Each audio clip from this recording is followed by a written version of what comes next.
আমি একটু দয়া করে আমাকে একটু জানাবেন যে বেতরের নামাজ আমরা যে 3 রাকাত পড়ি, এটার পুরোটা যে আমরা কিভাবে পড়বো সংক্ষিপ্তভাবে দয়া করে বলেন, নাম্বার 1।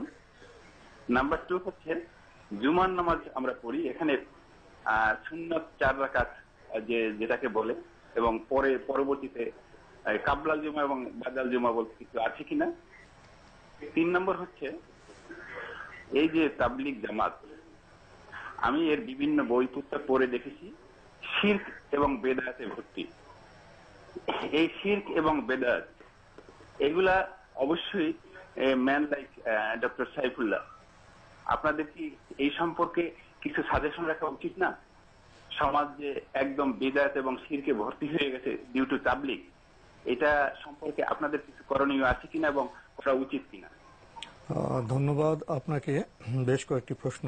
জি, প্রথম প্রশ্ন, বেতের রাকাত যদি 3 রাকাত পড়েন এটা কিভাবে পড়বেন? এই ভাই বিতিরের সালাতের ব্যাপারে যে প্রশ্নটি করেছেন, বিতির যদি কেউ 3 রাকাত আদায় করতে চান তাহলে তিনি দুভাবে পড়তে পারেন।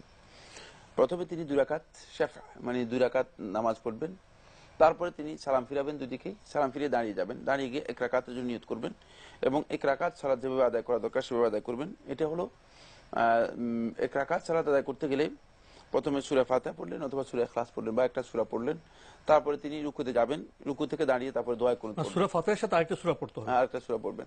তারপরে তিনি রুকুতে যাবেন, রুকুতে গিয়ে রুকু থেকে দাঁড়িয়ে, রুকু শেষ করে রুকু থেকে দাঁড়িয়ে তিনি দোয়া কুনুত পড়লেন। ইচ্ছা করলে ওই ব্যক্তি রুকুর আগেও দোয়া কুনুত পড়তে পারবেন, মানে যখন কেরাত শেষ হয়ে যাবে তখন তিনি দোয়া কুনুত পড়তে পারেন রুকুর আগেও। তারপরে রুকুতে যাবেন, রুকু শেষ করে তিনি সিজদা করবেন এবং যথাযথ নিয়ম অনুযায়ী যেভাবে সালাত আদায় করে থাকে সেভাবে সালাত আদায় করলেন। হলো প্রথম পদ্ধতি।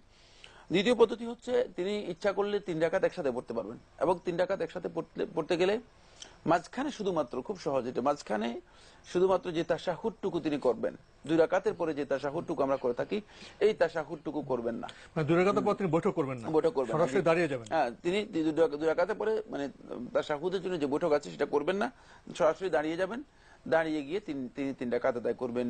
এবং ওমর ইবনে খাত্তাব রাদিয়াল্লাহু তাআলা থেকে সহিহ সনদে সাব্যস্ত হয়েছে তিনি এভাবে করতেন, এভাবে তার আমল সাব্যস্ত হয়েছে। সুতরাং কোনো ব্যক্তি যদি বিতরের সালাত 3 রাকাত আদায় করে থাকেন, এই দুইভাবে তিনি বিতরের সালাত আদায় করতে পারেন। রাসূলুল্লাহ সাল্লাল্লাহু আলাইহি ওয়াসাল্লাম হাদিসের মধ্যে নিষেধ করেছেন যে তোমরা বিতরের সালাতকে লা তাশাব্বাহু বিসালাতিল মাগরিব, মাগরিবের মতো করে পড়ো না।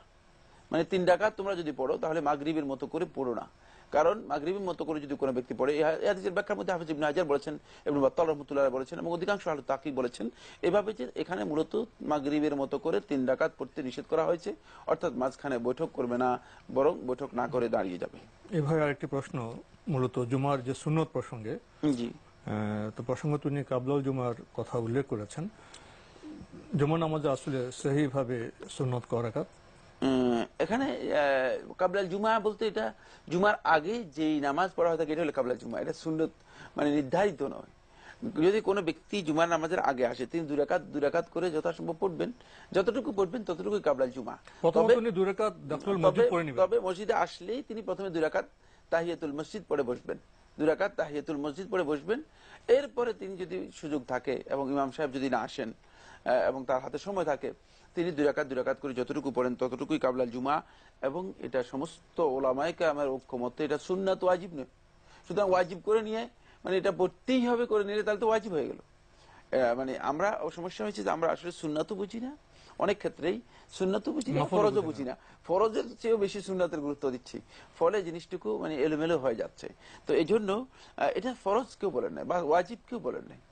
সুতরাং এটা সুন্নাহ, মানে সুন্নাত মানে তিনি না পড়লেও কোনো অসুবিধা নেই, পড়লেও কোনো অসুবিধা নেই, এটাকে বাধ্যতামূলক করার কোনো সুবিধা নেই।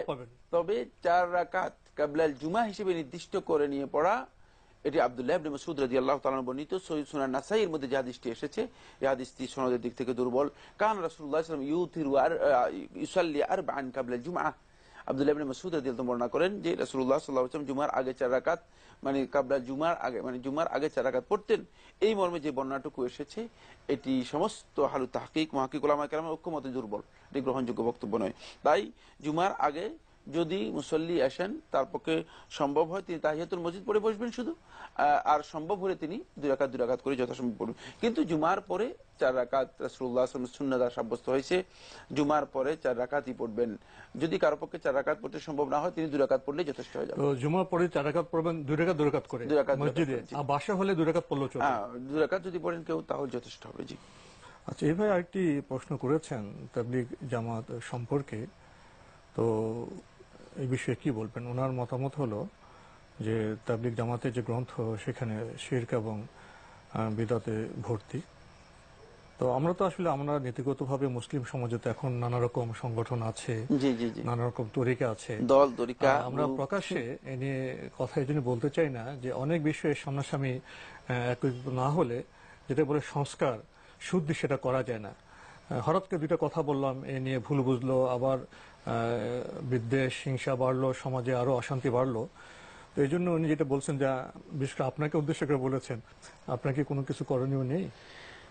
আমাদের সকলেরই করণীয় রয়েছে, যেখানে শিরক বেদাত রয়েছে সেখানে তো অবশ্যই সকলের করণীয় রয়েছে। তবে উনারও করণীয় রয়েছে, উনি যেহেতু নির্দিষ্ট করতে পেরেছেন শিরক এবং বেদাত গুলো, তাহলে তিনি শিরক এবং বেদাত গুলোকে চিহ্নিত করে একটা সহমর্মী হয়ে একটা যেখানে বললে সুবিধা হবে। আমাদের তো মূল কাজ বিদ্বেষ বা শত্রুতা নয়, ছোট বড় করা নয়, একটা সংকলন করা। তিনি নিজেই তৈরি করে দিতে পারেন, একটা সংকলন তিনি নিজেই তৈরি করতে পারেন সতর্ক করার জন্য। তবে কোন সন্দেহ নেই যে যদি কারো মানে আকীদার মধ্যে, কারো বইয়ের মধ্যে, যে নামে হোক, যারই হোক, কারো প্রকাশনার মধ্যে যেই নামে যাদেরই হোক না কেন, সেখানে যদি কোনো ভুল ত্রুটি থাকে সেটা সংশোধন করার জন্য চেষ্টা করা, এটা আমাদের দায়িত্ব, এটা সকলের দায়িত্ব, চেষ্টা করতে হবে আমাদেরকে।